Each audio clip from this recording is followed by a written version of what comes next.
Hi, everyone. Thank you so much for listening to this episode. This is the Event Crowd podcast, and I'm joined today by one of our fantastic alumni, Sam Pagett. How are you, Sam? I'm good, thank you. How are you? I'm really, really good, Sam. Thank you so much for agreeing to do this. Really excited to talk about your experience with doing our course, your background, and everything you've done. So, Sam, for our listeners who aren't familiar with yourself, do you want to give a bit of a description about your kind of background and everything like that? Yeah, so God, where to start? I'm the director and operations manager for Wizzafest CIC. We're about a 2,000 person camping 3-day festival that's based in Coes Hill. And there's a really big focus on inclusivity. And I've been involved in this festival since I was about 16, but have kind of over the years grown into it and moved into a management role. So I really kind of took this course to help me with that. But also I used to work in events in the charity sector. And about 4 years ago, I quit my day job and went traveling. So I've been traveling for about the last 4 years, writing legal content. So doing something completely different. And this course just really helped me to kind of re-enter the events world and get up to date and what's going on and industry standards and everything like that. So yeah, it was a good opportunity for me to dip my toe back in. And I've just Hmm. moved back to the UK to revive Wizzafest. So it's had a bit of a break over the last 4 years. Okay. Moved back to revive the festival and also just to embrace my passion for events full time. Oh, amazing. So when is Wizzafest going to be this year? So it's the 23rd to the 26th of August. Okay. So yeah, bank holiday weekend, and it's at Blythe Hall Farm in Coes Hill. And we've been really fortunate. We've just secured Arts Council funding, which is going to Congratulations. allow us to put on the best event that we've ever have. So it's really, really exciting. We've got the opportunity to kind of do things that we've dreamt of doing before, and now we've got sort of that means to do that, and to make it more inclusive. And yeah, it's going to be great. No, that's incredible, and congratulations on getting funding from the Arts Council. That's really fantastic and really good to hear. So yeah, that's brilliant. And thank you for giving a bit of a background into yourself and everything you've done. So in terms of Wizzafest, how many sort of staff do you have on that event? Gosh, so about there's about 12 off the top of my head, a sort of core committee. Yeah. And then there's loads of volunteers at the actual event. In the past, it's completely been run on volunteers, even the artists or anyone doing anything. So it's a really community-driven event. And we've had 300 plus people volunteering their time to Wow. make the festival happen. We also raise money for a charity each year. So this year we're raising money for Mary Curie. Hmm. So that's been part of the sort of volunteer force, people getting behind sort of a shared cause. And this year is the first year we're actually able to pay artists for the first time, which is Oh really wow. exciting because we've got a lot of people coming back that have supported us for years and years. And it's great to actually be able to pay people for their time for the first time. Absolutely. No, that sounds fantastic. So how many years, how many festivals have there been then? I know you mentioned you've been involved in it for quite a long time. Yeah, so Wizzafest started in 2005 and it Okay. actually originally began. So Emma Jones, who's the founder, it began as sort of a farewell party for her. She was going away to Australia. And unfortunately, she never ended up doing that year away because her father passed away from cancer not long afterwards. Okay. And then they went ahead with the party anyway. And before the following year, he sadly passed away and it became sort of in his memory. So his last name was Wilcock, and their Okay. nickname was Whizzer. So that's why it's called Wizzafest, sort of Oh in his wow. name. So the year I started, I was 16 and I went as a general volunteer. I went because my boyfriend at the time was doing sort of sound engineering and he also sadly passed away from cancer a couple of years ago. His name was Pete Felton. So it's sort of every year we raise money for a cancer charity, and there's lots of Yeah. people, that's sort of in memory of. But yeah, the first year I went, there was only about 400 people. I was there really early on, and I came to Emma and I was like, what can I do to help? And she said, "Can you just follow me with a notebook and just write down my thoughts?" Which is just the most amazing introduction to festivals and the events Mm, industry to just walk around with someone who's yeah. managing that entire festival and just write down all of her ideas. And yes, that was brilliant. And then the following year I came back and I sort of found a team of volunteers to come with me, which was really fortunate because that year there was a massive jump in attendees that kind of no Okay. one expected. And those volunteers became really integral to the running of the event. And then coming years, I just got involved in all the planning, and as other people kind of had to step away, and that's it's all kind of grown from there, really. Wow. Well, that's an incredible story. So do you think kind of having that going around with the notepad with Emma Jones, the founder, and having that kind of mentorship, do you think for yourself, I mean, up until that point, did you know that you wanted to work in events up until then, or was it from that you really kind of really got to see that passion from learning from someone who's there doing it, running the actual event? Absolutely, from that. I'd never even Yeah. like camped before. That was my first Yeah, yeah. experience of like camping Oh, wow. festivals. And I really just found myself in it. I think I Yeah. come most alive and into myself when I'm there at an event. Yeah. I'm dyslexic, which I put down to why I'm good at sort of that big picture thinking. Okay. It's been shown that dyslexic people are good at sort of seeing the big picture and where things tie in that maybe other people wouldn't spot. And I think that's really empowered me to kind of, when I'm at an event, I can be like, oh, this he's doing, and this he's doing, and this is how this is happening, and this is coming Yeah. together. And I just really thrive in that environment. I love it. Oh, fantastic. No, that's really good to hear. So from that then, you kind of knew you wanted to work into the events industry, you found that passion. Did you find kind of any barriers to sort of getting into the events industry? I mean, from even when we look at our course, the way you've described it there, you kind of just fell into the events industry. It's really Mm. fascinating because so many of our lecturers on the course say the same thing. Like when we film with people to add to the course, we always ask them some questions at the start to help warm people up to the camera, and we always sort of ask all of them, how did you get yourself into the events industry? And probably 90% of them say they absolutely fell into it. I mean, I myself, I absolutely fell into the events industry. I had no idea that I would end up in it. So yeah, from kind of finding yourself into the events industry, what were your kind of next steps then? Did you like try and then pursue it as a career, or did you kind of wait a little bit Yeah, longer? and it's really difficult. When I first was really looking for jobs in Yeah. the events industry, a lot of people really ask for paid experience. So Mm. even if you've got all this amazing voluntary experience, it's still really difficult to get your foot in the door. Yeah. Um, and it took me a couple of years out of uni to get my sort of first events job, which was paid events job, which was organising Crisis at Christmas in Birmingham, which is a Okay. series of events for homeless people. And I left that job to go traveling, and it was a really hard decision to leave that job Mm. because I loved the job, but I just knew that I had to get this traveling bug out of my Yeah. system no matter what. And I left with sort of no idea what I was going to do, ended up in loads of debt. Unfortunately, I found my feet and ended up running a content writing agency for a number of years. So then when I'm ready to sort of re-enter the events world again, I'm sort of re-entering more barriers again because Yeah. I've had this sort of time away. But fortunately, I've just also got onto the NOE mentorship, which is a Oh, program that congratulations. Yeah. helps.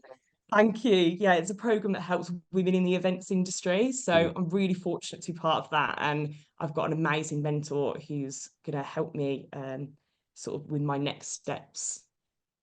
Oh, brilliant. Yeah, no, now we are a fantastic organization. Really do some really good work to represent women in the events industry and to kind of elevate them. And no, they're a really good organization. So congratulations on getting onto their mentorship program. So how did you kind of find Event Crowd? How did you find us, and kind of what kind of drew you to us?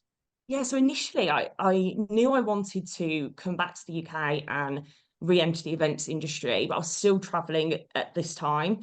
And originally I thought maybe I'd go and do a master's in events. And I looked into that and I just knew I'd find that really difficult Mm. around. I was running a business at the time that was doing quite successful, and I had to be able to sort of fund my lifestyle, and I knew I'd find it really difficult to commit to a master's. Also, as I said, I'm dyslexic, and sort of re-entering education and things like that I wasn't completely sold on. And then that's how I just came across this course, and it just seemed, a lot of the events masters courses I looked at, it was like events and hospitality, or Mm. events, and it had some other kind of aspect that wasn't relevant to me. So I knew I'd have to put a lot of hours and work into things that didn't interest me, that weren't going to help me. And then when I found this course, it was so directly for what I'm really passionate about and what I wanted to learn, and also the opportunity to learn from so many different experts in the industry. That's what really drew me to it. And it was really flexible. I was still traveling. I could do it from wherever in the world I was and at any time. And it was just perfect for me. Oh, brilliant. No, that's really, really reassuring to hear. Thank you. No, we find that with a lot of our students. I think, a university is incredible and it definitely has its place. But I think sometimes it's important for there to be other routes into the industry. From an educational standpoint and as an educational institution, we all want the same thing, which is for the industry to grow and thrive. But in the modern world, there needs to be alternative routes in that are accessible to everyone. So for us being online and self-paced, I think that's kind of where we fit. So it's fantastic to hear that we had all of those things that you were looking for, and no, really, really good. So some things I'd like to ask you about the course. What were kind of the highlights for you? How did you find the assessment pieces as well? Because I know you kind of used Wizzafest as a bit of a model for your assessment pieces on the course. Could you tell me a little bit about that? Yeah, so I had to make up an event, for create a fake event for the assessment. So I sort of created a 3-day festival that was more tailored towards dance music, which was Fest is more sort of jazz folk, Hmm. that sort of eclectic style of music. So I created a kind of a similar event, but different genre of music, and Okay. um, an opportunity to do whatever I would want to do in my own festival. So I probably made life hard for myself choosing a 3-day festival to do the assessment on.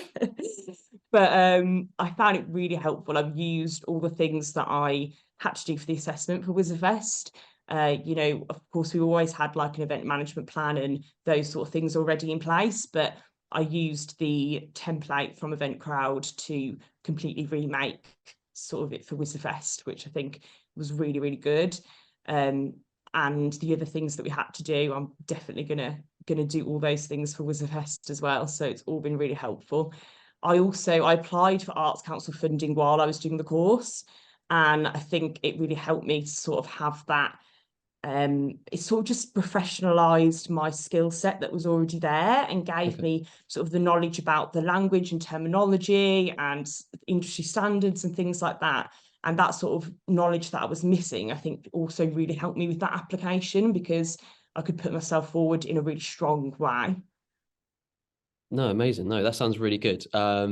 And yeah, once again, congratulations on getting Arts Council funding. That genuinely is incredible. So massive, massive well done to So you. exciting. And to hear that we might have been a small part of helping with that is really heartwarming. So thank you so much.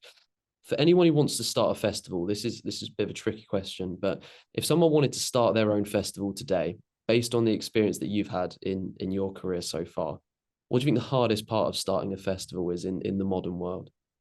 I think having a unique selling point.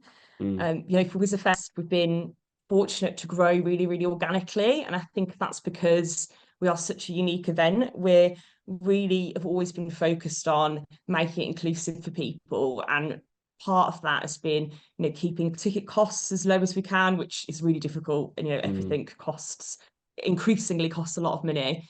And also just creating that safe space for people. And fortunately, we found that people just want to come back and back and back, and that is how it's grown, which has been really special. But yeah, that starting point is really difficult, and I'd say just start small.